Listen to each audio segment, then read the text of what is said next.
بسم اللہ الرحمن الرحیم۔ السلام علیکم۔ آج کی کہانی کا موضوع ہے حضرت نوح علیہ السلام کی کشتی کا واقعہ۔ ایک عظیم اور ایمان افروز کہانی کو مزید تفصیل اور جذبات اور منظر نگاری کے ساتھ طویل انداز میں بیان کرتے ہیں۔ نجات کی کشتی۔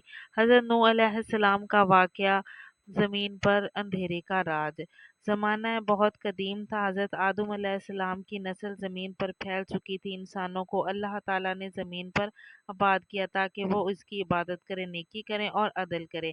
لیکن وقت گزرنے کے ساتھ ساتھ انسانوں نے اللہ کو بھلا دیا۔ وہ اپنے ہاتھوں سے تراشے ہوئے بتوں کو پوجنے لگے۔ واد، سوا، یاؤس، یاؤک اور نرس جیسے بت ان کے دیوتا بن چکے تھے۔ لوگ ان کے سامنے حاجات مانگتے، ان کے آگے جھکتے اور اللہ کو بھول چکے تھے۔ یہ ہر طرف گناہ، ظلم، فریب اور نافرمانی کا دورہ ہوتا تھا۔ کمزوروں پر ظلم کیا جاتا، طاقتور ہی حق سمجھتے تھے، دل سخت ہو گئے تھے اور حق کی بات سننا کوئی گوارا نہیں کرتا تھا۔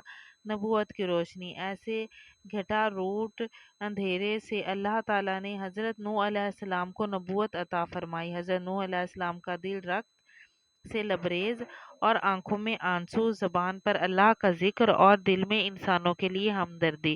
انہوں نے رب العالمین سے وعدہ کیا کہ وہ دن رات چھپ کر اور اعلانیہ اپنی قوم کو حق کی طرف بلائیں گے۔ حضرت نوح علیہ السلام نے فرمایا، اے میری قوم، صرف اللہ کی عبادت کرو، اس کے سوا کوئی معبود نہیں۔ کیا تم ڈرتے نہیں؟ مگر ان کی قوم نے کہا، نوح، تم تو ہم جیسے ہی انسان ہو۔ اگر اللہ نے کسی کو بھیجنا ہے تو وہ فرشتہ بھیجیں گے۔ حضرت نوح علیہ السلام نے کہا، میں تم سے کوئی اجرت نہیں مانگتا، میرا اجر مجھے اللہ دے گا۔ میں تمہاری خیر خواہی کر رہا ہوں، اللہ کا عذاب آنے سے پہلے تمہیں خبردار کر رہا ہوں۔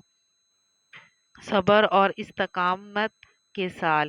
یہ تبلیغ ایک دن، ایک مہینہ یا ایک سال نہیں، پورے 950 سال تک جاری رہی۔ حضرت نوح روزانہ دروازوں پر جا کر لوگوں کو اللہ کی طرف بلاتے۔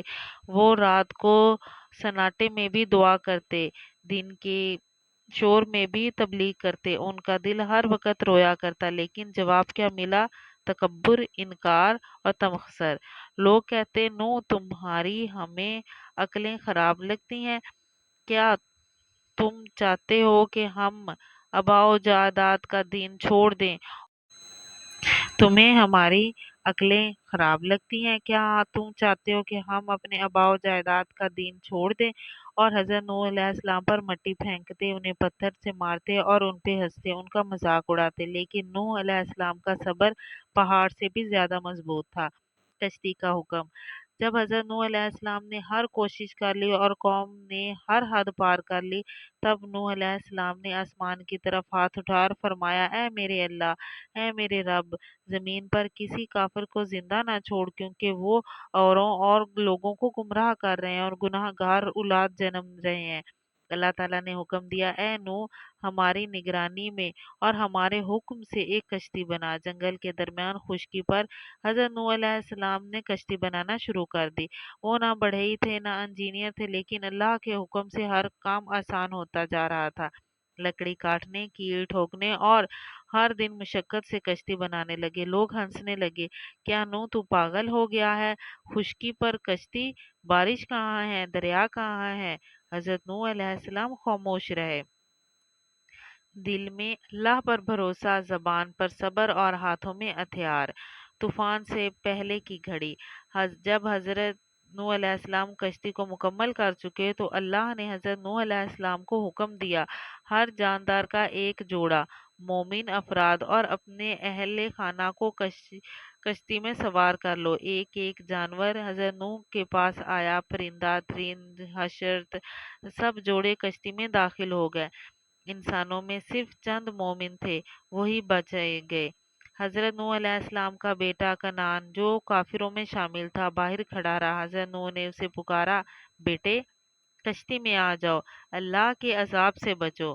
مگر بیٹے نے غرور سے کہا، میں پہاڑ پر چڑھ جاؤں گا، وہ مجھے بچا لے گا۔ نوح علیہ السلام نے کہا،